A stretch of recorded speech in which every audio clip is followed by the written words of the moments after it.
உங்களோட ட்ரீம் ஹவுஸை கட்ட ஒரு இடமா பார்க்க போகிறீங்களா? அதுக்கு முன்னாடி நீங்கள் தெரிஞ்சுக்க வேண்டிய சில வாஸ்து டிப்ஸ் பார்ப்போம். நீங்கள் பார்க்க போகிற சைட்டு ஸ்கொயராகவும் ரெக்டாங்கிளாகவும் இருந்துச்சுன்னா ரொம்பவே நல்லது. அதே போல் நார்த் ஈஸ்ட் இழுத்துருக்கு அப்படின்னா அதுவும் ரொம்ப விசேஷமான பிளாட்டு. அதுவும் நீங்கள் தாராளமாக வாங்கலாம்.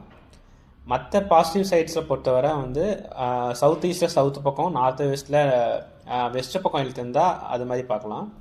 ரோடு பொறுத்தவரை நார்த்து ஈஸ்ட்டு 2 பக்கம் ரோடு இருக்குது அப்படின்னா அது ரொம்பவே நல்லது. 4 பக்கம் ரோடு இருந்தாலும் அது நீங்கள் பார்க்கலாம். தெருக்குத்தல் நார்த் ஈஸ்ட் கார்னரில் ஒரு தெருக்குத்துது அப்படின்னா அது நல்லது. மற்ற பாசிட்டிவ் சைட்ஸில் குத்துனாலும் நல்லது. அப்புறம் உங்களுக்கு நார்த் ஈஸ்ட் சைடில் ஏதாவது ஏரி, குளம் அந்த மாதிரி இருக்குது, ஆறு அந்த மாதிரி இருக்குன்னா அதுவும் நல்லது தான். சவுத் வெஸ்ட்டில் மலை இருக்கிறது நல்லது.